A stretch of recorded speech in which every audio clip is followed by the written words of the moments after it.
श्रीकृष्णपादयुगलं शिरसा नमामि। यत्रान्वितश्रुतिगणो न विरोधमे, यध्यानयोगनिरताः सदाप्नवन्ति। केशेन्द्रवन्द्यमनिशं मनसा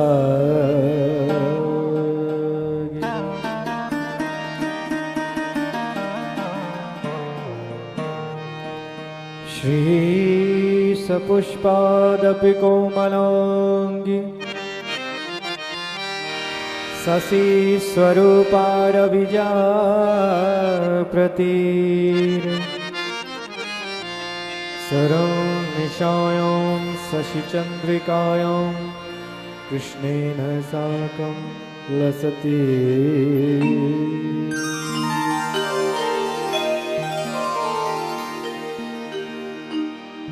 मनोजवं मारुततुल्यवेगं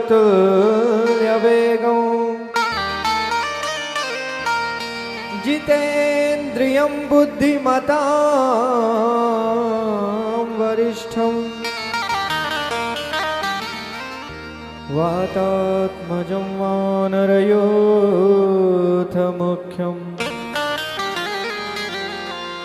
श्रीरामदूतं शरणो।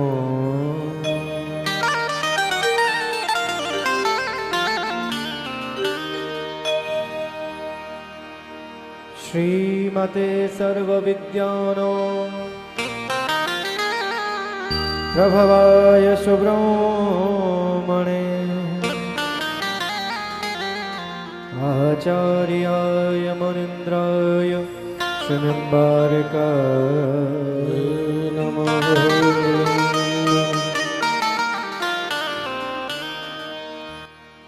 जय राधावर कृष्ण मुरारी, मुरलीधर गोवर्धन धारी। जय राधावर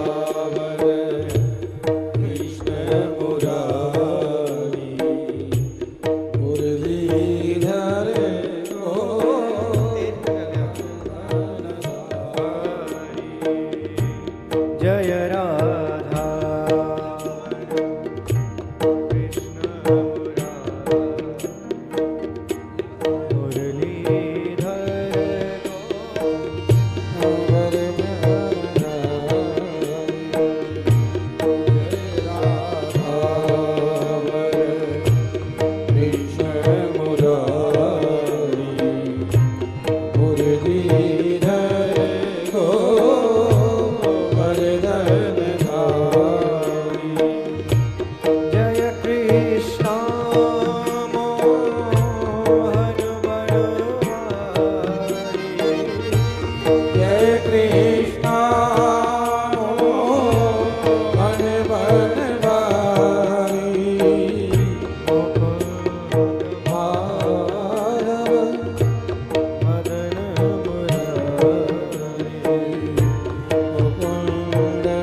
सर्वेश्वर भगवान की जय। श्री राधा माधव भगवान की जय। श्री भागवत भगवान की जय। श्री निम्बार्क भगवान की जय। जय जय श्री राधे।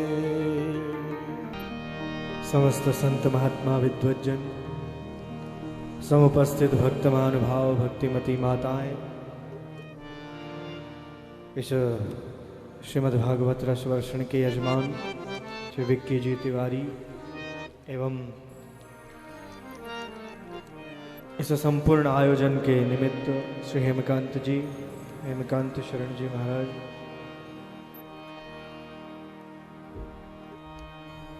इस दिव्य आयोजन में जहाँ पर भगवान श्री राम की अमृतमयी कथा, भगवान श्री कृष्ण की श्रीमद् भागवत कथा, यज्ञ भगवान के दर्शन, रास विहारी के दर्शन सभी आपको समवेत रूप से प्राप्त हो रहे हैं। भगवान की अहेतु की कृपा हम सब पर इस परम पावन भूमि में यह आयोजन समायोजित हुआ। आज श्रीमद् भागवत रसवर्षण का पंचम दिवस। आप सभी बड़े धैर्य से राम कथा का श्रवण कर रहे थे।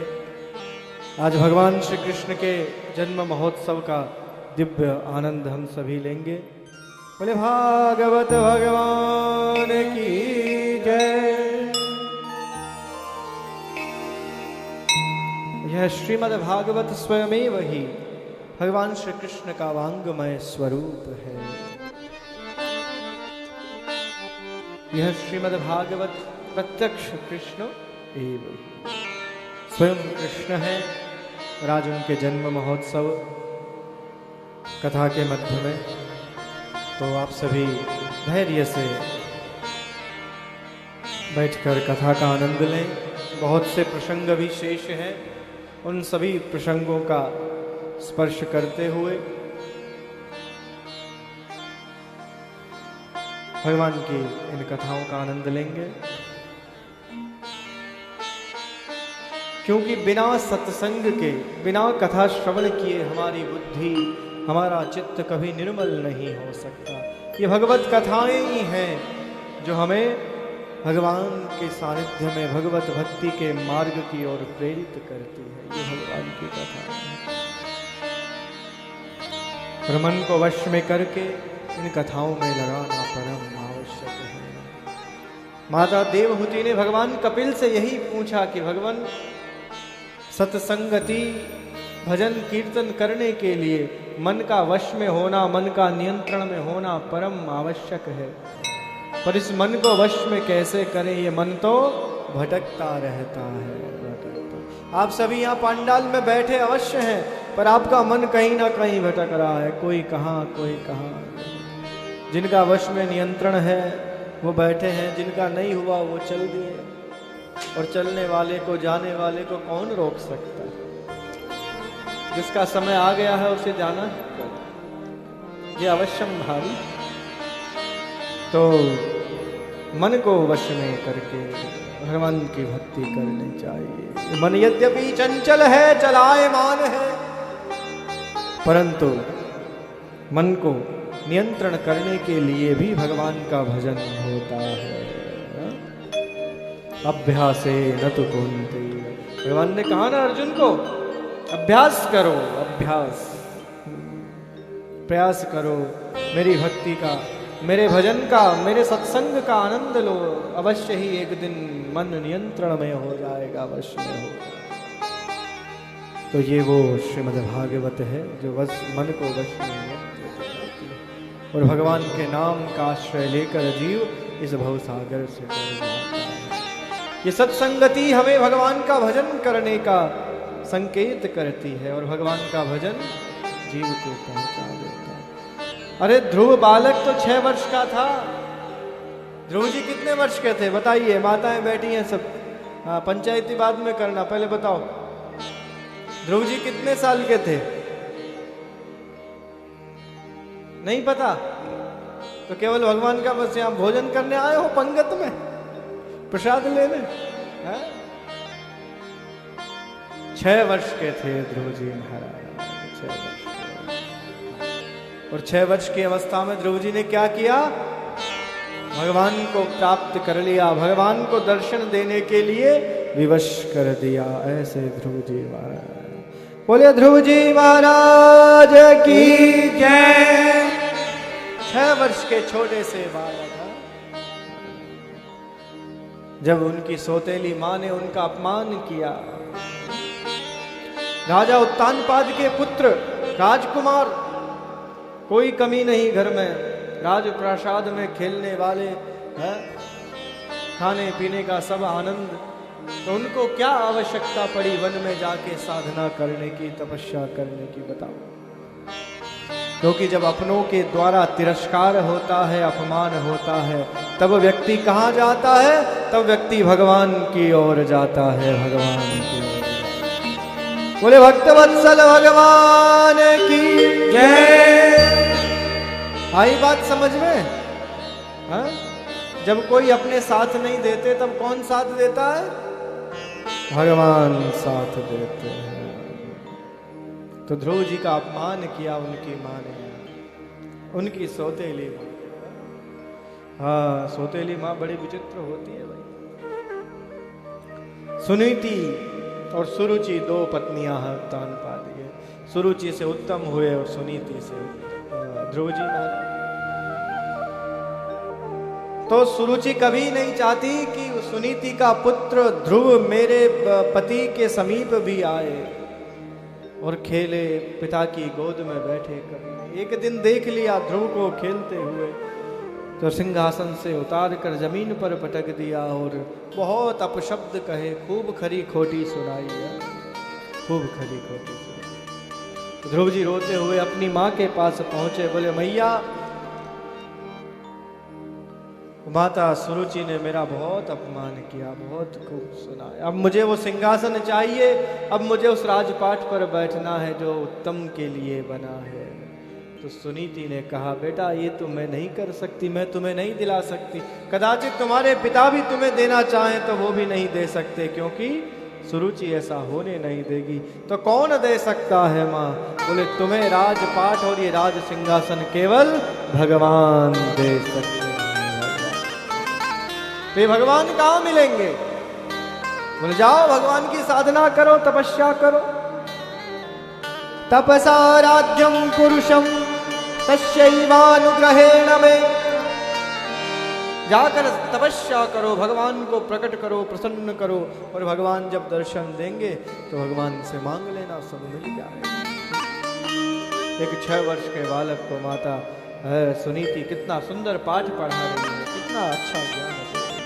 जीव को भगवान की ओर प्रेरित कर रही है कि जा, तेरा आश्रय और कोई नहीं, तमेव वत्साश्रय भृत्य वत्सलम। अरे पुत्र, तेरा आश्रय और कोई नहीं है। जीव का सबसे बड़ा आश्रय स्थल भगवान है, भगवान के चरणारविंद है। जो भगवान की शरण में पहुंच जाता है, सर्वधर्मान परित्यज्य मामेकम शरणम व्रज, जो सब आश्रयों को छोड़कर भगवान की शरण में पहुंच जाता है, फिर भगवान उसे सर्वस्व प्रदान कर देते हैं। बोले भक्तवत्सल भगवान की जय। तो ध्रुव जी चल दिए भगवान का भजन करने के लिए वन में। वो 6 वर्ष का राजकुमार, जिसने कभी कोई अपने हाथों से कोई काम तक नहीं किया, ऐसा वो सुकुमार राजकुमार चल दिया वन की ओर। और वन में जाकर बैठ गया एक स्थान पर। जाते बोले अब कहाँ मिलेंगे भगवान, कहाँ ढूंढे भगवान को, कौन जानता है। अब आ तो गए क्रोध में। तो भगवान ने ध्रुव जी का मार्गदर्शन करने के लिए किन्हें भेजा? बताओ। कथा होती रहती है ना यहाँ पर, कथा सुनते हैं आप सब। बताइए विक्की जी, यजमान महोदय, बताइए कौन आए ध्रुव जी का मार्गदर्शन करने? नहीं पता। नारायण नारायण, समझ गए? नारायण कहते ही सब समझ जाते हैं। करताल बजाते हुए, वीणा बजाते हुए, आहा, नारायण नारायण करते करते कौन आए? नारद जी आ गए। और नारद जी ने पूछा, भाई कौन हो? बोले महाराज, मैं उत्तानपाद का पुत्र राजकुमार ध्रुव हूँ। बोले राजकुमार ध्रुव, वन में क्या कर रहे हो आप? मैं भगवान को ढूंढने के लिए आया हूँ, भगवान से मिलना चाहता हूँ। नारद जी ने कहा, अरे बच्चा, भगवान ऐसे ही थोड़ी मिल जाएंगे। भगवान कोई वस्तु थोड़ी है जो पेड़ पे लगे हुए फल थोड़ी ना है जो तुम जाओ और तोड़ लो। भगवान ऐसे नहीं मिलते। तो भगवान कैसे मिलते हैं? बोले उनके लिए बहुत तपस्या करनी पड़ती है, साधना करनी पड़ती है। बोले वही करने आया हूं। तो करने तो आए हो पर भगवान मिलेंगे नहीं, उनके लिए जन्म जन्मांतर तक, युग युगांतर तक साधना करनी पड़ती। हजारों लाखों जन्म लेने के उपरांत भी भगवान प्राप्त हो जाए, इसकी कोई निश्चिंतता नहीं। तो फिर बोले कैसे मिलेंगे भगवान? बोले मैंने तो सुना है आप नारद जी हो, और जिसको नारद जी दर्शन दे देते हैं उसे भगवान भी मिल जाते हैं। बोले नारद भगवान की जय। तो ध्रुव के हटने, ध्रुव की भाव ने नारद जी को विवश कर दिया। तो नारद जी ने कहा अच्छा बच्चा, तुम यदि वास्तव में भगवान को प्राप्त करना चाहते हो तो तुम्हें भजन करना पड़ेगा, और पहले मेरा शिष्य बनना पड़ेगा, और तुम्हें मैं मंत्र दीक्षा दूंगा, और उस मंत्र को फिर आप जाप करना, साधना करना, तुम्हें भगवान अवश्य मिल जाएंगे। तो नारद जी ने ध्रुव जी को मंत्र उपदेश दिया। कौन सा मंत्र था वो बताइए? ओम नमो भगवते वासुदेवाय, ओम नमो भगवते वासुदेवाय। इस मंत्र का उपदेश किया नारद जी ने ध्रुव जी को। ध्रुव जी इस मंत्र को लेकर इसका साधना करने के लिए, तपस्या करने के लिए यमुना के पावन तट पर, यमुनायास तटम शुचि, वृंदावन पहुंचे। बोले वृंदावन धाम की जय। और बैठकर ध्रुव जी साधना करने लगे। यमुना जी में स्नान करके प्रातः काल से जो गुरु जी ने उपदेश दिया नारद जी ने, उसे धारण करके भगवान का भजन करने लगे। ओम नमो भगवते वासुदेवाय। इस मंत्र का साधना करने लगे, तपस्या करने लगे। 1 महीना बीता, 2 महीना बीते, 3 महीने, भगवान के दर्शन नहीं हो रहे। ध्रुव जी ने अपने व्रत को और कठोर कर दिया है। ध्रुव जी और कठिनता से साधना करने लगे। सब भोजन खाना पीना, श्वास लेना तक रोक दिया ध्रुव जी ने। कठोर व्रत करते करते 6 महीने जैसे ही व्यतीत हुए, सब देवताओं ने भगवान से निवेदन किया। बोले भगवान जल्दी से जाकर शीघ्रता से उस बालक को दर्शन दीजिए, नहीं तो उनके प्राण वायु के रोकने के कारण हम सबकी श्वास रुक गई है और हम सब निष्प्राण हो जाएंगे। भगवान ने कृपा करते हुए ध्रुव जी को आकर बोले भक्तवत्सल भगवान की जय। ध्रुव जी को 6 महीने में भगवान ने दर्शन दिए और ध्रुव जी भगवान के दर्शन करके धन्य हो गए। और जो कुछ पाने के लिए ध्रुव जी ने भगवान की साधना की, भगवान का भजन किया, ध्रुव जी ने वो सब प्राप्त कर लिया। बोलिए ध्रुव जी महाराज की जय। तो भगवान का भजन करने से, भगवान का नाम लेने से सब कुछ प्राप्त हो जाता है।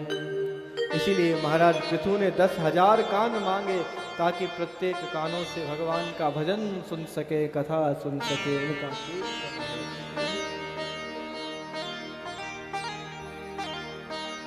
रहुगण को उपदेश करते हुए जड़ भरत जी ने भी यही कहा, बिना महत पाद रजो है ना, बिना महापुरुषों की संग में बैठे दर्शन।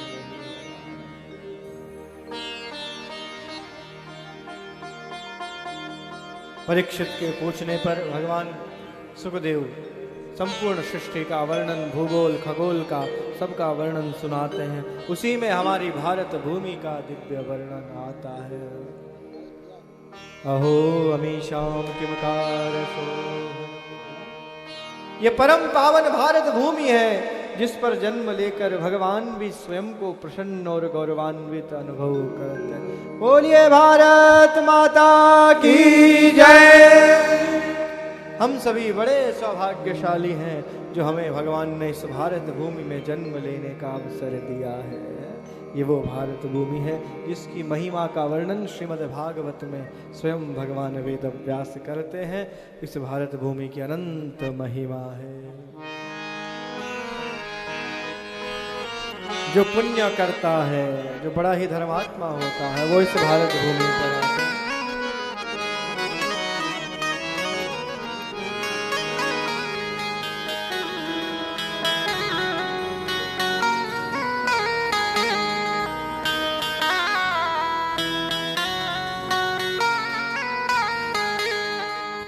चंदन है इस देश की माटी, तपोभूमि हर ग्राम है। हर बाला देवी की प्रतिमा, बच्चा बच्चा राम है, बच्चा बच्चा राम है। चंदन है इस देश की माटी, तपोभूमि हर ग्राम है। हर बाला देवी की प्रतिमा, बच्चा बच्चा राम है। जय हो राम है। चंदन है इस देश की माटी, तपोभूमि हर ग्राम है। चंदन है इस देश की माटी, तपोभूमि हर ग्राम है। हर बाला देवी की महिमा, बच्चा बच्चा राम है, बच्चा बच्चा राम है। बोलो राम, बोलो राम, बोलो राम, राम राम, बोलो राम, बोलो राम, बोलो राम, राम, राम। बोलो राम, बोलो राम, बोलो राम, राम राम। बोलो राम, बोलो राम, बोलो राम, राम, राम।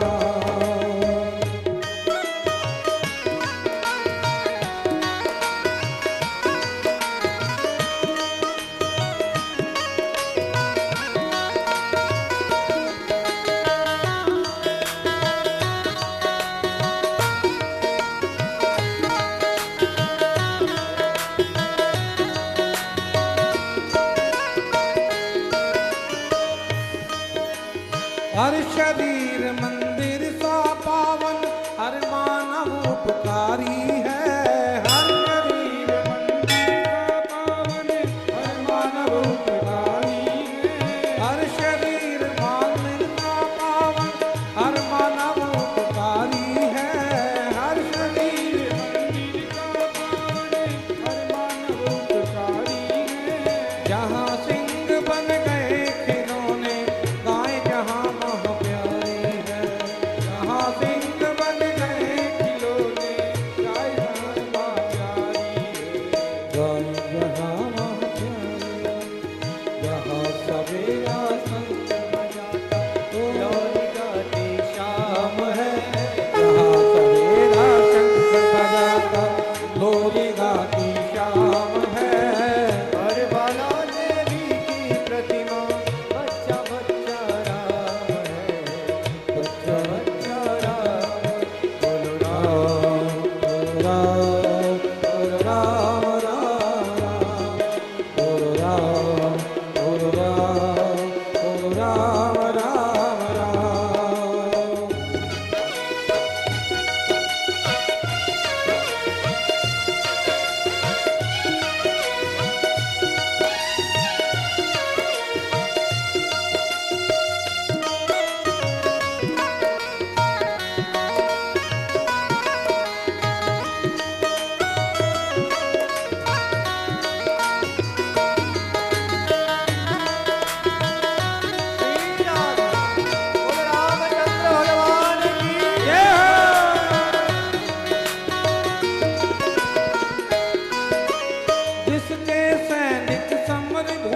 माता की जय।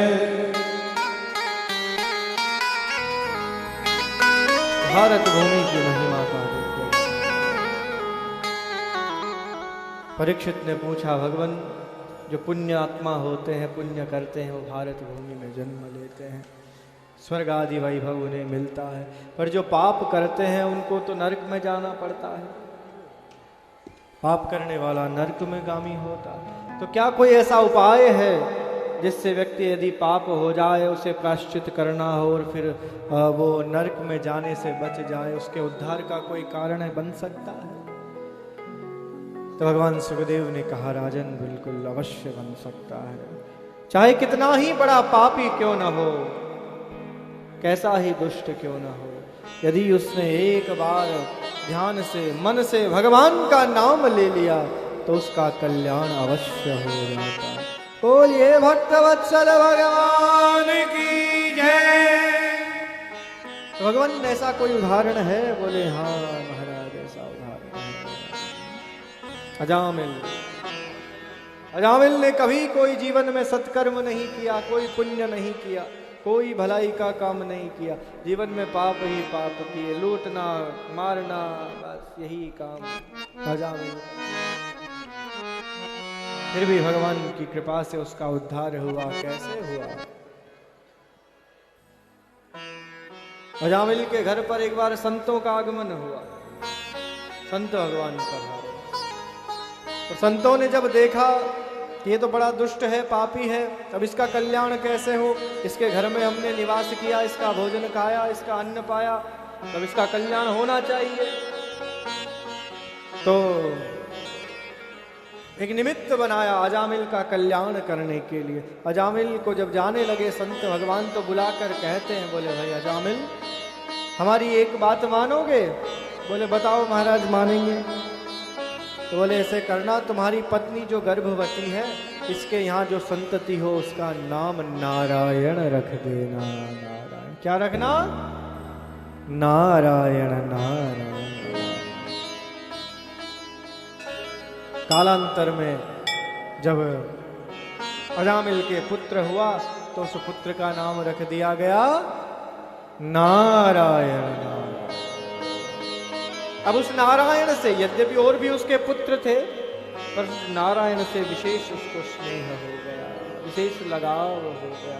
अब उसे सारे पुत्र पुत्रियों में केवल नारायण ही सबसे अधिक प्रिय लगने लगा।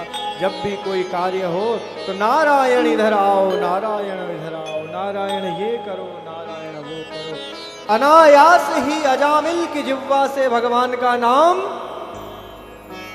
बोलने लगा, नारायण नारायण। धीरे धीरे वृद्धावस्था को प्राप्त हुआ। अजामिल की मृत्यु निकट आने लगी और एक दिन मरणासन्न अवस्था में अजामिल जब लेटा हुआ है तो उसने देखा सामने से काले काले वस्त्र पहने हुए, हाथ में गदा खड़ग लिए हुए, बड़े भयावह से दिखने वाले यम के दूत आ रहे हैं। उन यमदूतों से स्वयं को बचाने के लिए जोर से अजामिल बोला, नारायण बचाओ, नारायण बचाओ। न बोले नारायण भगवान की जय। और उसी समय भगवान के पार्षद वहां पर पधार जाते हैं, प्रकट हो जाते हैं भगवान के। भगवान के पार्षद उस अजामिल को ले जाने लगते हैं तो वहां पर भगवान के पार्षदों में और यमदूतों में संवाद होता है। यमदूत तो कहते हैं कि इसे हम ले जाएंगे और भगवान के पार्षद कहते हैं इसे हम ले जाएंगे। यमदूतों ने कहा कि ये बड़ा ही दुष्ट है, पापी है, इसने कभी जीवन में कोई पुण्य नहीं किया, इसलिए ये नरक में जाएगा। और भगवान के पार्षदों ने कहा नहीं, इसने हमारे नारायण को पुकारा है, इसलिए ये वैकुंठ जाएगा, वैकुंठ जाएगा। यमदूतों ने कहा कि ये नारायण, इसने भगवान को नहीं पुकारा, इसने तो अपने पुत्र को बुलाया है।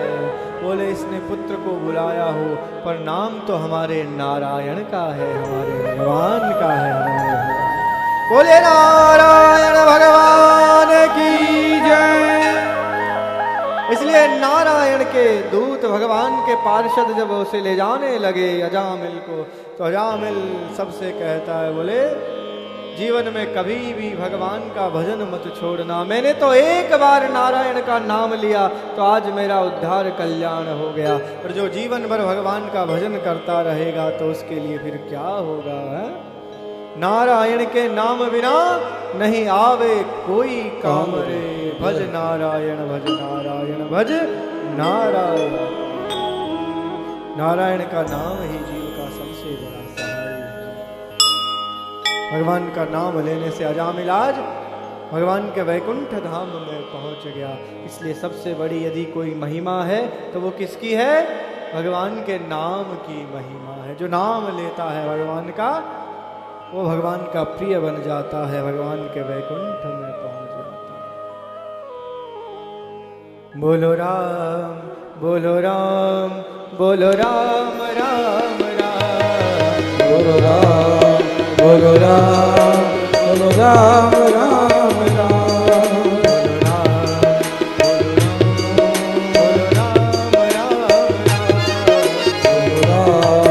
बोलो राम बोलो राम राम राम, बोलो राम बोलो राम राम राम राम, बोलो राम राम राम राम, बोलो राम बोलो राम बोलो राम राम राम।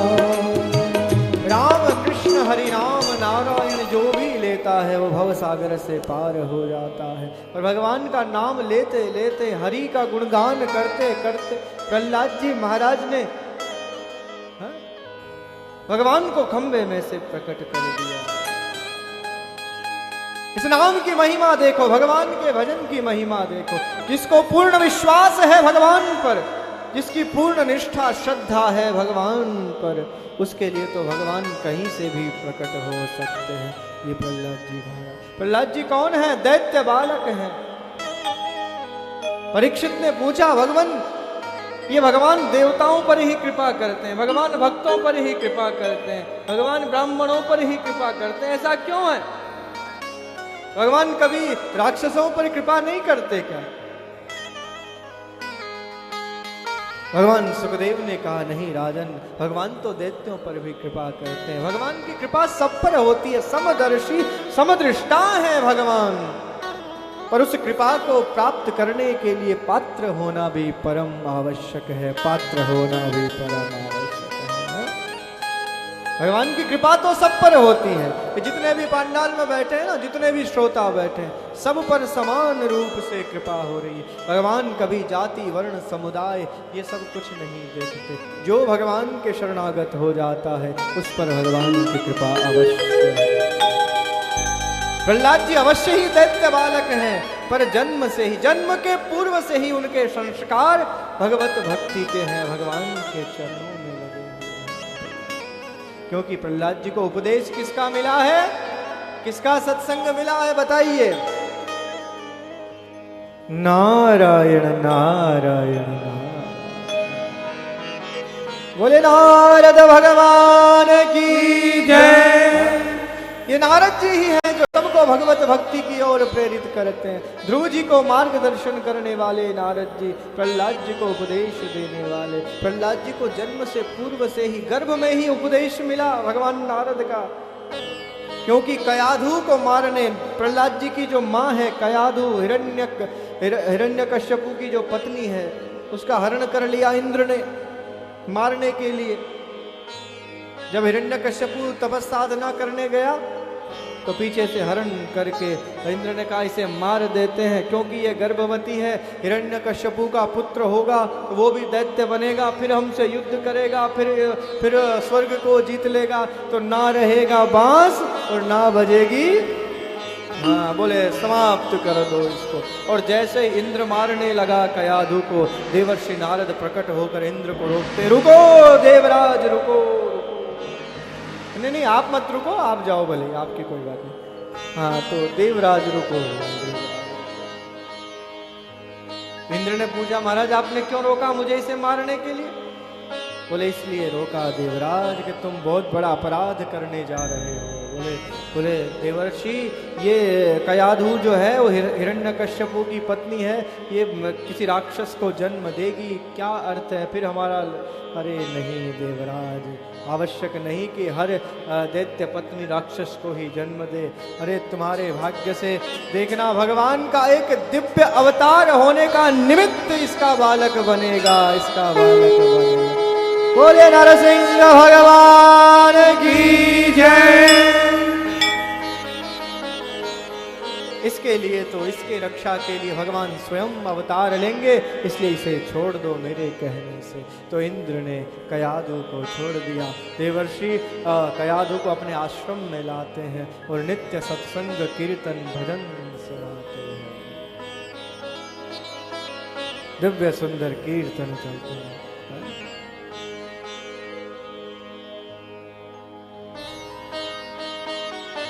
कयाधु गर्भवती है, उसे गर्भ में ही भगवान के सुंदर नाम का है।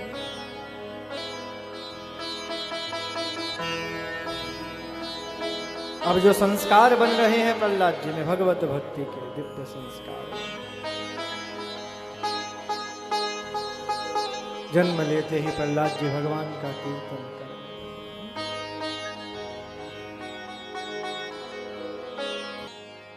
राधे कृष्णा कृष्ण कृष्ण राधे राधे, राधे कृष्णा कृष्ण कृष्ण कृष्ण राधे राधे,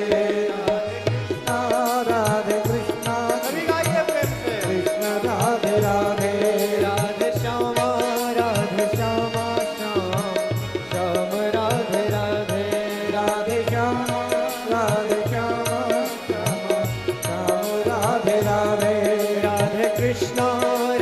कृष्ण कृष्ण कृष्ण राधे राधे, राधे कृष्ण कृष्ण कृष्ण राधे राधे, राधे श्यामा श्याम श्याम राधे राधे, राधे श्यामा श्याम राधे राधे, राधे कृष्ण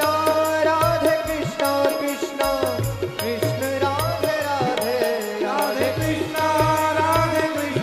कृष्ण कृष्ण राधे राधे, राधे श्यामा श्याम श्याम राधे राधे, राधे श्यामा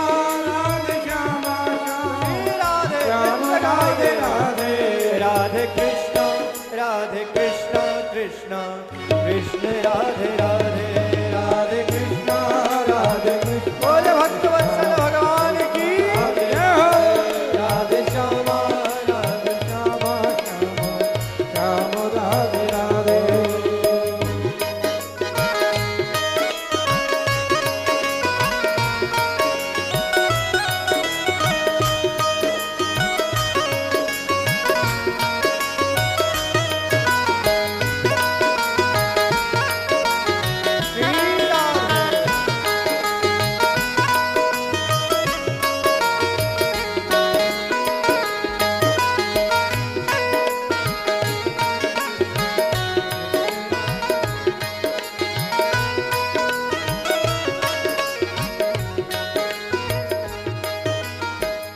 अहरनिश प्रहलाद जी महाराज भगवान के नाम का कीर्तन करने लगे। तो भगवान के कीर्तन को सुनकर हिरण्यकश्यपु ने पुत्र को बुलाया और समझाने का प्रयास किया। बोले पुत्र, तू किस नारायण का, किस हरि का नाम ले रहा है?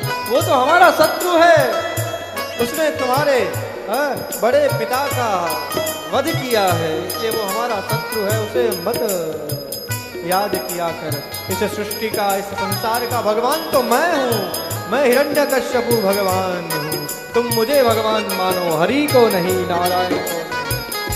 प्रहलाद जी को समझाने का प्रयास किया। प्रहलाद जी ने कहा नहीं पिताजी, तो कर तुम मगर तुम अन्यथा कर तुम सर्वशक्तिमान सर्वनियंता अनंत कोटि ब्रह्मांड नायक तो भगवान श्री हरि ही है। मैं उन्हीं को भगवान मान सकता हूँ, आपको भगवान नहीं मान सकता। समझाने पर भी जब नहीं माने प्रहलाद जी तो भेज दिया प्रहलाद जी को पढ़ने के लिए।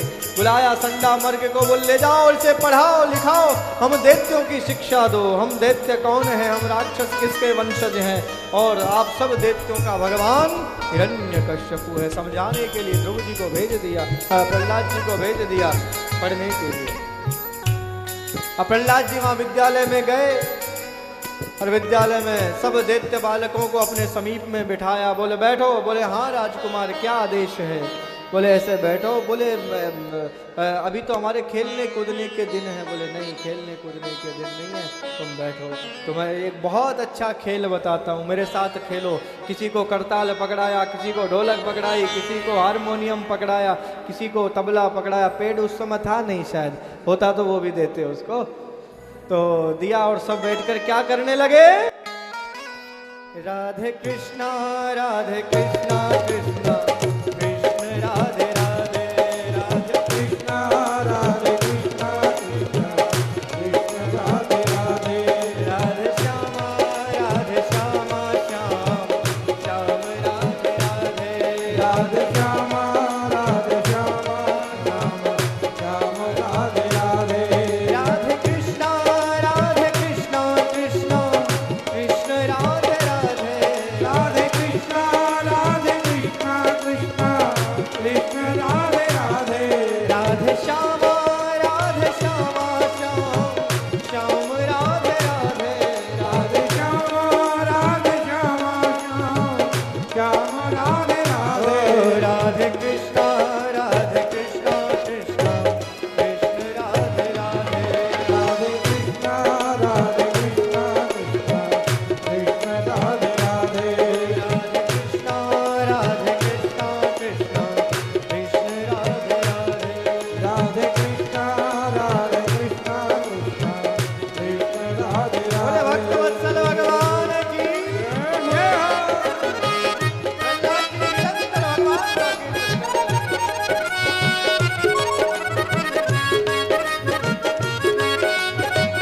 श्री राधे।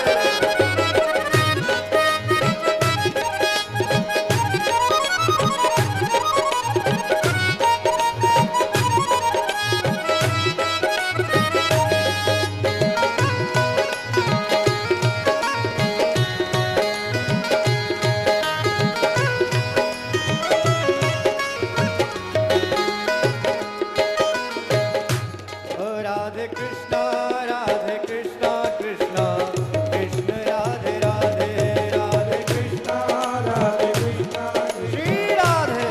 सभी राधे राधे कृष्णा कृष्ण कृष्ण राधे राधे, राधे कृष्णा राधे श्यामा श्याम राधे राधे। प्रहलाद जी का भगवत चिंतन, भगवत कीर्तन, उस कीर्तन की ध्वनि राजमहल तक पहुंचने लगी। हिरण्यकश्यपु क्रोधित हो गया। बोले बुलाओ मेरे पुत्र को। प्रहलाद जी को हिरण्यकश्यपु के सन्मुख उपस्थित किया गया। बोले तुझे समझाया, समझ में नहीं आया, तू हरि का नारायण का क्यों नाम लेता है, वो हमारा शत्रु है, उसे भूल जा।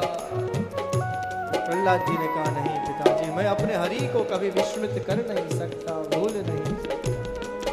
और जो एक बार भगवान को भूल जाता है, जो भगवान से विमुख हो जाता है, वो जीवन पर्यंत इस संसार में भटकता रहता है। क्या कहा है हमारे श्री वटदेवाचार्य जी महाराज ने, जे नर विमुख भये गोविंद सो, जन्म अनेक महादुख पायो, जन्म अनेक महादुख। इसलिए मैं भगवान को भूल नहीं सकता। मदन गोपाल शरण तेरी आयो, जे नर विमुख भये गोविंद सो, जन्म अनेक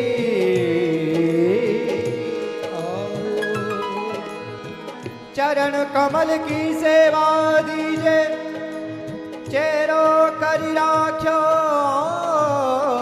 घर जायो।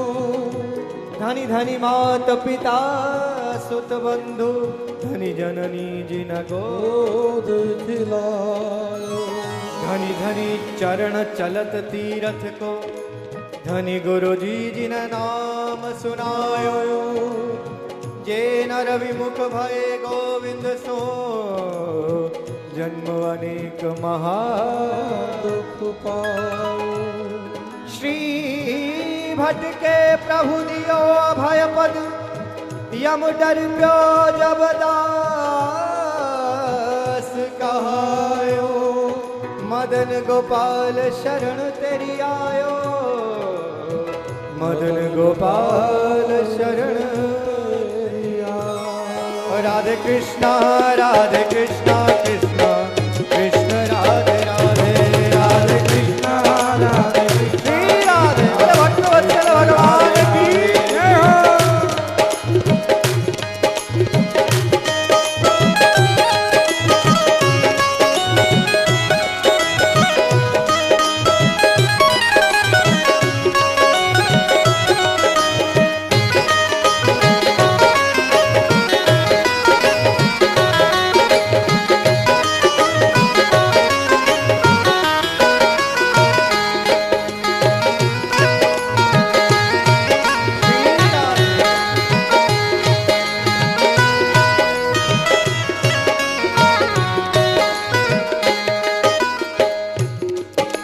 प्रहलाद जी का जब कीर्तन बंद नहीं हुआ तो आदेश दिया हिरण्यकश्यपु ने, बोल ले जाओ, आज से ये मेरा पुत्र नहीं है, इसे मार डालो, इसे मार डालो। बोलो अपने पिता ने अपने पुत्र को मारने का आदेश दे दिया। प्रहलाद जी को ले जाया गया मारने के लिए, ले जाकर पर्वत के मस्तक से प्रहलाद जी को गिराया गया। और गिरते हुए प्रहलाद जी ने जैसे ही भगवान का नाम लिया, भगवान स्वयं आकर अपनी गोदी में प्रहलाद जी को धारण कर। बोलिए भक्तवत्सल भगवान की जय। प्रहलाद जी का कुछ नहीं। हिरण्यकश्यपु ने कहा, बोले अच्छा पर्वत से गिराया फिर भी नहीं मरा, ऐसे करो समुद्र में ले जाकर डुबा दो। समुद्र में ले जाकर पत्थर बांध कर प्रहलाद जी को वहां भी उस जल में जिस क्षीर सागर में स्वयं भगवान निवास करते हो, वहां भगवान के भक्त को कोई क्या हानि पहुंचा सकता है। भगवान की ऐसी दिव्य करुणा, भगवान की ऐसी भक्त रक्षा। प्रहलाद जी फिर से हाथी के पैरों के नीचे कुचलने के लिए प्रहलाद जी को पटक दिया गया। प्रहलाद जी को कुछ सारे उपाय कर लिए प्रहलाद को मारने के लिए, सब निष्फल हुए। तब क्या करे, तब हिरण्यकश्यपु की बहन प्रहलाद जी की भुआ बोली, बोले भैया इसे मारने का आदेश आप मुझे दो, क्योंकि होलिका को क्या है, एक वरदान मिला हुआ है, और वो वरदान ये है कि होलिका कभी अग्नि में जलती नहीं, अग्नि में जलती नहीं। तो होलिका को लगा कि इस प्रहलाद को मैं जला दूंगी। हिरण्यकश्यपु ने कहा, हाँ बहन चलो कहीं तो काम आई। हाँ बोला ठीक है। हाँ तो प्रहलाद जी की भुआ ने प्रहलाद जी को गोदी में लिया, बैठी और कहा अग्नि लगा दो, और भीषण अग्नि जलाई गई, प्रज्वलित की गई। और देखिए भगवान की कृपा का प्रभाव, ऐसा दिव्य चमत्कार हुआ। जिस होलिका को ये वरदान था कि वो कभी अग्नि में जलेगी नहीं, वो होलिका जलकर भस्म हो जाती। और ये भक्तवत्सल भगवान की जय। और प्रहलाद जी महाराज ऐसे ही बिल्कुल खिलखिलाते हुए, हंसते हुए उस अग्नि से बाहर निकलते। हिरण्यकश्यपु और क्रोधित हो गया, बोले अरे मेरी बहन जल गई। बोले ले दे के एक ही तो बहन थी, उसको भी खा गया ये प्रहलाद। हिरण्यकश्यपु का क्रोध 7वें आसमान पे, बोले मैं तुझे जीवित नहीं छोड़ूंगा। प्रहलाद जी ने कहा पिताजी आप मेरा कुछ भी नहीं कर पाओगे, मेरा आप बाल भी बांका नहीं कर सकते, क्योंकि जाको राखे साइया मार सके ना कोई, बाल न बांका कर सके जो जग बैरी हो। जिसकी रक्षा भगवान स्वयं करते हैं, उसका कौन क्या बिगाड़े। कुछ नहीं हुआ। अब हिरण्यकश्यपु क्या होता है, बोले आज तुझे मैं जीवित नहीं छोड़ूंगा। प्रहलाद जी ने कहा पिताश्री आप भगवान को अपना शत्रु क्यों मानते हैं? वो तो भगवान सबके मित्र हैं, सबके हितैषी हैं, सबके प्रेमी हैं। एक बार मेरे कहने से आप भी हैं, भगवान का नाम लो, भजन करो, कीर्तन करो, देखो भगवान क्षमा कर देंगे। हिरण्यकश्यपु क्रोध में आकर कहता है, प्रहलाद, वो तेरा हरि, तेरा विष्णु, तेरा नारायण तेरी रक्षा कर रहा है, बता वो कहां पर है? आज मैं उसे भी जीवित नहीं छोड़ूंगा, तुझे भी नहीं। आज या तो वो नहीं, आज या मैं नहीं। बता वो कहां है तेरा नारायण, तेरा विष्णु, तेरा हरि? वो माया भी कहां छुप कर बैठा है? प्रहलाद जी ने कहा, बोले पिताश्री, वो तो सर्वत्र सब जगह विद्यमान है, वो तो घट घट व्यापी है। अणु ही जीवम प्रतिदेह भिन्नम यातृत्वंतम यदनंतमाहु। हमारे आद्याचार्य श्रीनिम्बार का भगवान वेदांत में कहते हैं कि भगवान तो सर्वत्र सभी में विद्यमान है, उन्हें देखने के लिए हमारी दृष्टि होनी चाहिए। पिताजी, आप कैसे देखोगे? आपने कभी भगवान का भजन नहीं किया, भगवान को कभी अपना नहीं माना, तो भगवान कैसे दिखेंगे? मुझे तो सर्वत्र दिखाई देते, मुझे तो आप में भी भगवान दिखते हैं। यहाँ पर बैठे जितने जीव हैं, सब में मुझे भगवान दिखाई देते, तो मुझे क्यों नहीं दिखाई देता? अभी बता वो तेरा भगवान कहाँ पर है? बोले पिताजी, सर्वत्र आप जहाँ देखोगे मिल जाएगा। बोले बता तो यहाँ कहाँ है? बोले इस खंबे में है। बोले हाँ पिताजी, मेरे भगवान इसी खंबे में है। इतना सुनते हिरण्यकश्यपु ने गदा उठाई और जैसे ही खंबे पर प्रहार किया, बोलिए नरसिंह भगवान की जय।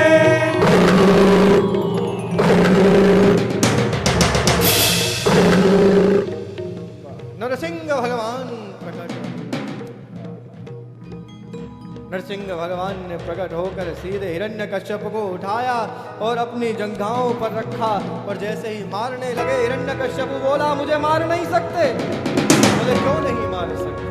क्योंकि मुझे वरदान है, मैं मर नहीं सकता। बोले कैसे नहीं मर सकता? अजर अमर कोई नहीं, सबको मरना पड़ेगा। बोले मैंने ब्रह्मा से वरदान लिया। बोले क्या वरदान लिया? जितने वरदान है तेरे आज वो याद कर ले। बोले मैं दिन में मरूं न रात में मरूं, तो देख इस समय क्या है? बोले इस समय न दिन है न रात है, संध्या का समय है, 5 बजने वाले हैं। बोले कैसे? हाँ, तो बोले वो मरना पड़ेगा। बोले नहीं, फिर भी नहीं मर सकता। बोले क्यों?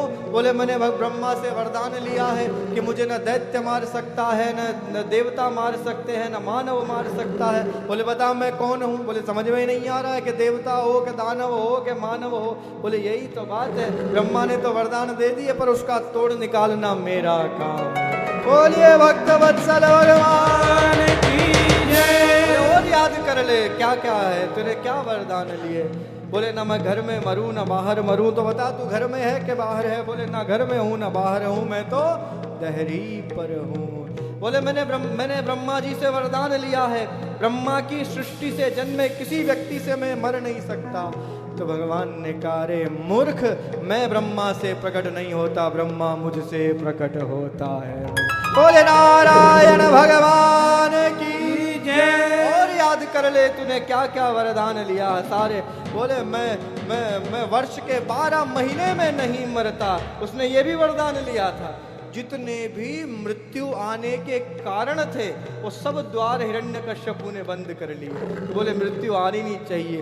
बोले मैं वर्ष के 12 महीने में नहीं मरता। भगवान ने कहा, मैंने तुझे मारने के लिए ही ये 13वां महीना बनाया, अधिक मास, पुरुषोत्तम मास। और याद कर ले, हिरण्यकश्यपु सोचने लगा, बोले मेरे सारे वरदान लिए हुए सब व्यर्थ हो रहे हैं, सबका तोड़ निकल रहा है। बोले हाँ, एक तोड़ आपके पास नहीं है। बोले मैंने ब्रह्मा से वरदान लिया है, ना मैं अस्त्र से मरूं ना शस्त्र से मरूं, कोई भी संसार में ऐसा अस्त्र नहीं बना जो मुझे मार सकता है। नरसिंह भगवान ने कहा, बोल तुझे मारने के लिए मैं इतने लंबे नाखून लेकर आया हूं। और कहते ही भगवान ने हिरण्यकश्यपु को विदित। बोलिए नरसिंह भगवान की जय। जय जय श्री राम। नरसिंह भगवान ने हिरण्यकश्यपु का उद्धार कर दिया। हिरण्यकश्यपु संसार का सबसे बलशाली दैत्य, जिसको कभी मृत्यु नहीं आ सकती, उसकी समझ में उसने तो यही समझा था कि मुझे मृत्यु कभी आ नहीं सकती, पर भगवान ने उसका भी उद्धार कर दिया। और भगवान के क्रोध से सब भाग गए। ऐसा क्रोध पूरी सृष्टि में हाहाकार मच गया। भगवान नरसिंह का ऐसा हो। और क्रोध शांत नहीं हो, भगवान की क्रोधाग्नि से संसार जलने लगा। सबने उपाय किया भगवान को कैसे शांत किया जाए, भगवान शांत नहीं। भगवान एक दहाड़ लगाए तो ओहो, इधर जलकर सब भस्म हो जाए, उधर ओहो। भगवान के भक्त को कष्ट हुआ, और भगवान के कष्ट को, भगवान के भक्त को कष्ट हो, भगवान स्वीकार। नरसिंह भगवान किसी ने कहा ऐसे करो, लक्ष्मी जी को बुलाओ, क्योंकि कहा जाता है, बोले किसी भी व्यक्ति की पत्नी सामने आ जाए तो अच्छे अच्छे का क्रोध शांत हो जाता। पर ये जो बात है ना, ये लौकिक लोगों के लिए है, सांसारिक लोगों के लिए। क्या है हेमकांत शरण जी, है ये तो आप सब जीवों पर लागू होती है बात। लक्ष्मी जी को जैसे ही आने का निवेदन किया, लक्ष्मी जी प्रकट हुई। भगवान नरसिंह ने एक दहाड़ लगाई। लक्ष्मी जी सीधे वैकुंठ में बोले आना ही नहीं मुझे तो समझा, शांत नहीं हो भगवान का। फिर सब मनीषियों ने चिंतन किया, संत महात्माओं ने, हेमकांत शरण जी जैसे किसी विद्वान ने कहा, बोले ऐसे करो, प्रहलाद जी महाराज को भगवान के समीप भेजो, एक यही उनके क्रोध को शांत कर सकते हैं, क्योंकि इन्हीं के लिए तो भगवान ने अवतार लिया है, इनकी रक्षा के लिए भगवान ने अवतार लिया है। तो प्रहलाद जी को सब संतों ने निवेदन किया, बोले महाराज आप जाओ भगवान के निकट। प्रहलाद जी ऐसे हाथ जोड़े जोड़े निवेदन किए, अपने मुस्कुराते हुए भगवान के समीप जाते हैं। भगवान ने प्रहलाद को उठाया है और अपनी गोद में विराजमान है। बोलिए भक्त वत्सल भगवान की जय। इसीलिए महाराज अम्बरीश पर जब कष्ट आया, भगवान के परम प्रिय भक्त अम्बरीश, जिनको दुर्वासा ऋषि ने समाप्त करने के लिए कृत्या प्रकट की,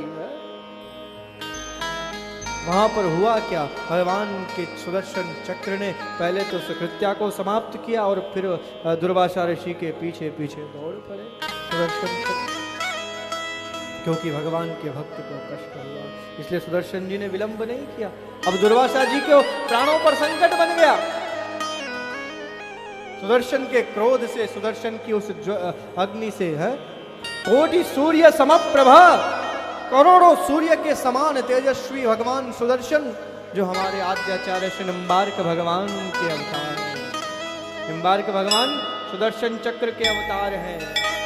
सुदर्शन महाबाहो कोटि सूर्य समप्रभा, अज्ञान तिमिरान्धानां विष्णु मार्गो। निम्बार्क भगवान कौन है? जिस परंपरा से हम सब आते हैं, वो आद्याचार्य श्री निम्बार्क भगवान सुदर्शन चक्र के अवतार हैं। उन्हें भगवान ने स्वयं आदेश दिया, बोले सुदर्शन महाबाहो जाओ और जाकर सभी को भक्ति के मार्ग की ओर प्रेरित करो। वो निम्बार्क भगवान है। आप हम सभी जितने भी निम्बार्क की अनुयायी हैं, निम्बार्क संप्रदायानुरागी हैं, वो कितने सौभाग्यशाली हैं। हमें उस परंपरा में शिष्य बनने का सौभाग्य मिला, जिनके आद्याचार्य से सुदर्शन चक्र के अवतार। बोले निम्बार्क भगवान की जय। अम्बरीश भक्त जान रक्षा कर धाई, तैसे ही निज दास जान राखो। अम्बरीश की रक्षा की भगवान सुदर्शन ने उसी श्राप दे दिया दुर्वासा ने, पर भगवान सुदर्शन ने रक्षा करी, क्योंकि किसी भक्त को भगवान के कष्ट हुए। भगवान के सच्चे भक्तों को पग पग पे सहारा मिलता है। जिस ओर बढ़े, जिस ओर चले, उस ओर किनारा मिलता है। ओ ध्रुव सा दृढ़ निश्चय वाला, प्रहलाद सरिस तुम निश्चल हो। यदि तुम में प्रहलाद के समान दृढ़ निश्चय है, भगवान पर पूर्ण निष्ठा है, और ध्रुव के समान कठोर व्रत करने की तुम में सामर्थ्य है, शक्ति है, वो कृष्ण का प्यारा बनता है। वो कृष्ण का प्यारा भगवान के सच्चे भक्तों को पग पग पे सहारा मिलता है। भगवान की ऐसी भक्त वत्सलता है जो सब पर कृपा करती है। महाराज अम्बरीश की रक्षा हुई। श्रीमद् भागवत के क्रम में भगवान श्री कृष्ण का अब अवतार होने वाला है। भगवान ठाकुर जी पधारने वाले हैं। बस 2 मिनट और रुक जाओ, क्योंकि भगवान के पधारने से पूर्व भगवान श्री रामचंद्र का भी प्राकट्य हुआ है। सूर्य वंश के राजाओं का वर्णन, और उस सूर्य वंश में फिर हमारे राघवेंद्र सरकार मर्यादा पुरुषोत्तम भगवान बोले रामचंद्र भगवान की जय। श्री रामचंद्र रघुनाथ जगत शरण्य राजीवलोचन धनुर्धर रावण रे सीतापते रघुपते रघुवीर राम रायश्व केशव हरे शरणागतम्। बोलिए रामचंद्र भगवान की जय।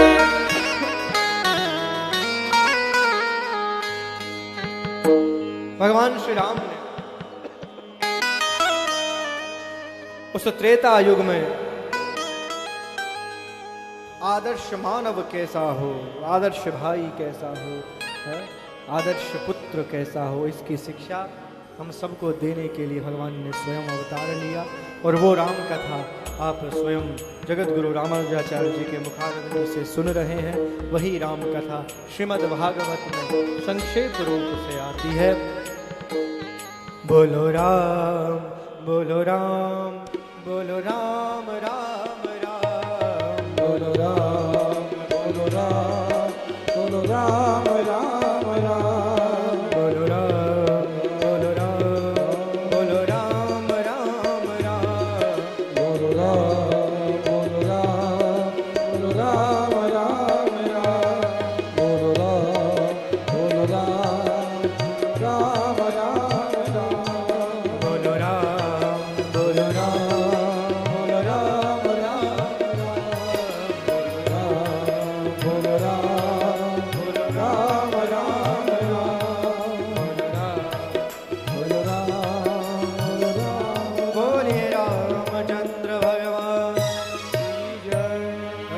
समय आता है चंद्रवंश के राजाओं का वर्णन। चंद्रवंश के अनेक प्रतापी राजाओं का वर्णन हुआ। उनकी बहुत दिव्य दिव्य कथाएं हैं। उन कथाओं से हमें क्या लेना है? हमें तो हमारे आराध्य भगवान श्री कृष्ण की लीलाओं से, उनकी लीलाओं का आनंद लेना है। तो संयोग बनता है भगवान के अवतार का। त्रेता में भगवान का रामावतार हुआ और अब द्वापर के अंतिम चरण में भगवान के कृष्णावतार की लीला का उपक्रम होता है। पृथ्वी पर पाप का भार बढ़ गया है, पापी अनेक हो गए हैं।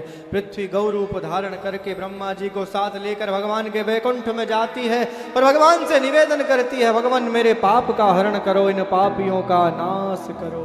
भगवान गौ रूपधारी पृथ्वी को आश्वासन देते हैं, बहुत शीघ्र ही मैं धरातल पर आने वाला हूं और मेरा अवतार होने वाला। बोलिए भक्त वत्सल भगवान की जय। और भगवान के अवतार का क्रम बनता है। मथुरा का राजकुमार कंस अपनी बहन देवकी का विवाह बड़े धूमधाम से करता है और अपनी बहन देवकी को वसुदेव जी के साथ में जब छोड़ने के लिए जाता है तब आकाशवाणी होती है, अरे कंस, जिस बहन को तू इतनी प्रसन्नता से अपने घर पर छोड़ने जा रहा है उसी का 8वां पुत्र तेरा काल होगा। इतना सुनते ही कंस की दुष्टता जागृत हो जाती है और भाई का प्रेम समाप्त हो जाता है। और देवकी को मारने के लिए जैसे ही कंस उद्धरित होता है वसुदेव जी रोक देते हैं, महाराज क्या कर रहे हैं आप? अपनी बहन को अपने हाथों से मारेंगे? इतना बड़ा अपराध करेंगे, पाप करेंगे? कल क्या कहेगा समाज, क्या कहेगा जमाना आपके लिए? तो क्या करना चाहिए? मैं इसे जीवित नहीं छोड़ सकता, क्योंकि इसका 8वां पुत्र मेरा काल होगा, तो मैं इसे जीवित नहीं छोड़ सकता। तो वसुदेव जी ने कहा, महाराज मैं हम आपको इसके 8वें पुत्र को ही नहीं सारे पुत्रों को ला कर देंगे और आप उन सबको मार देना तो आपकी मृत्यु नहीं होगी। तो वसुदेव और देवकी को कारागार में बंदी बनाकर पटक दिया गया। एक एक करके देवकी के पुत्र होते गए और कंस सबको मारता गया 6 पुत्रों को मार दिया गया। और फिर 7वें शंकरषण देव जब हुए तो भगवान की योग माया से उन्हें माता रोहिणी के गर्भ में स्थापित कर दिया गया। और अब समय आया है 8वें पुत्र अथवा हमारे भगवान के आगमन का समय होता है। भाद्र कृष्ण अष्टमी की उस रात्रि में, मध्य रात्रि में कारागार में दिव्य प्रकाश हुआ है। ऐसी दिव्य आभा उस कारागार में हुई, सभी को लगा कुछ न कुछ आज विशेष होने वाला है।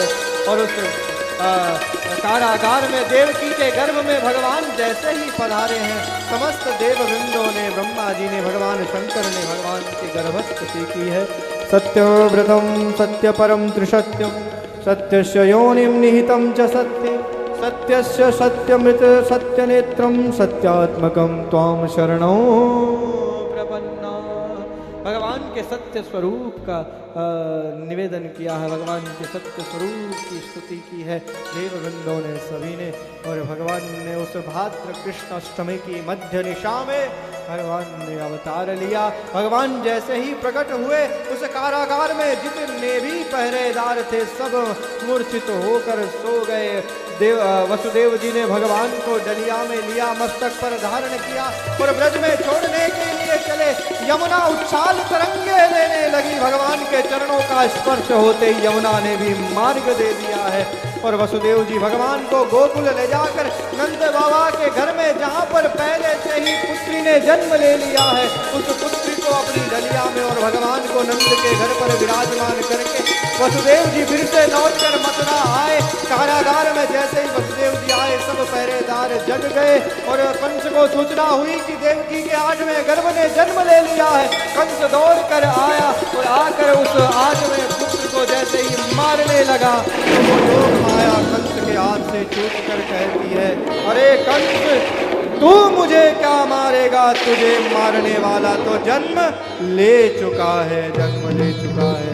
और उधर ब्रज में जैसे ही प्रातः काल हुआ, नंद महल में किलकारी गूंजी। नंद महल में से किसी गोपी ने आकर द्वार पर जोर से बोली, बोले नंद के आनंद भयो, कन्हैया लाल की, नंद के आनंद भयो, कन्हैया लाल की। और संपूर्ण ब्रज में समाचार हो गया कि नंद बाबा के घर पर भगवान ने जन्म लिया है, नंद के यहाँ बालक का जन्म हुआ। सभी ब्रजवासी भगवान का दर्शन करने के लिए, भगवान ने अपना संकल्प सिद्ध करने के लिए, यदा यदा हि धर्मस्य ग्लानिर्भवति भारत अभ्युत्थानमधर्मस्य तदात्मानो सृजाम्यहम् परित्राणाय साधूनां विनाशाय च दुष्कृतां धर्म संस्थापनार्थाय संभवामि युगे युगे। बोलिए कृष्ण कन्हैया लाल की जय। भगवान का दिव्य अवतार हुआ और भगवान का दर्शन करने के लिए सभी ब्रजवासी ब्रज मंडल में पहुंचने लगे। नंद महल में आकर सभी बधाई लेने लगे, बधाई बधाई हो, बधाई हो, बधाई हो, बधाई हो। कान्हा आया रे आया, ब्रज में बाजे आज बधाई। कान्हा आया रे आया, ब्रज में बाजे आज बधाई। कान्हा आया बधाई हो, ब्रज में बाजे आज बधाई। कान्हा आया रे आया, ब्रज में बाजे आज बधाई।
से बधाई लेने लगे हैं। बधाई हो, बधाई हो। नंद के आनंद भयो जय कन्हैया लाल की। नंद के आनंद भयो जय कन्हैया लाल की। नंद के आनंद भयो जय कन्हैया लाल की। नंद के आनंद भयो जय कन्हैया लाल की। जय कन्हैया लाल की। जय कन्हैया लाल की। जय कन्हैया लाल की। जय हो गोपाल की। नंद के आनंद भयो जय कन्हैया लाल की। ओ नंद के आनंद भयो जय कन्हैया लाल की।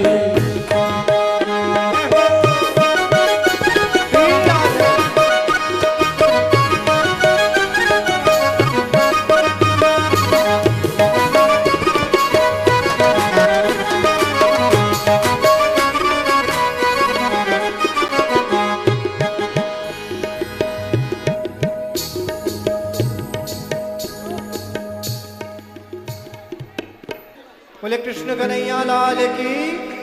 हाँ, आज के नंद बाबा हमारे हेमकांत शरण जी हैं, सबको बधाई दे रहे हैं। हाँ, तो सब बधाई बधाई लीजिए, प्रेम से शांति बनाए रखें। भगवान की आरती होगी उससे पहले। हाँ,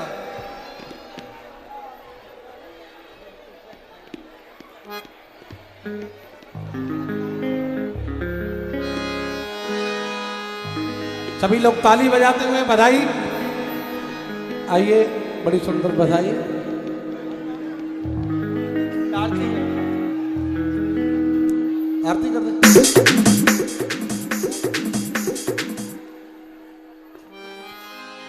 आरती बाल कृष्ण की कीजिए। आरती बाल कृष्ण की कीजिए। आरती बाल कृष्ण की कीजिए।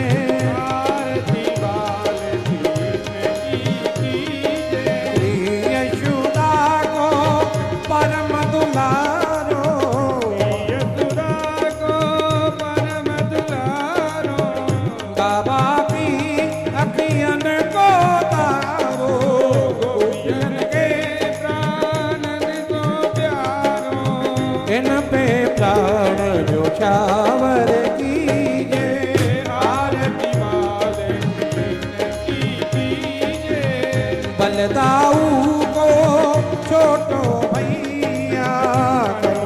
करी बोलत मैया। परम मुदित मन लेत भलैया। लेत भलैया। इनको सर्व अर्पण कीजिए। आरती बाल कृष्ण की कीजिए। श्री राधावर कुंवर कन्हैया। जन को नवनीत दिवैया। देखत ही मन लेत चुरैया। मन लेत चुरैया। यह छवि नैनन में भर लीजिए। आरती बाल कृष्ण की कीजिए। तो तरी बोलन मधुर सुहावे।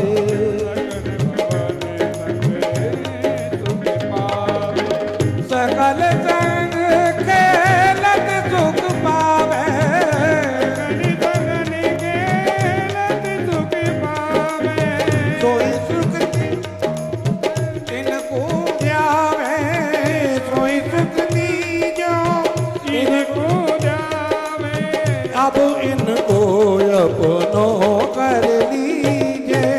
आरती बाल कृष्ण की कीजिए। आरती बाल कृष्ण की कीजिए। आरती बाल कृष्ण की कीजिए।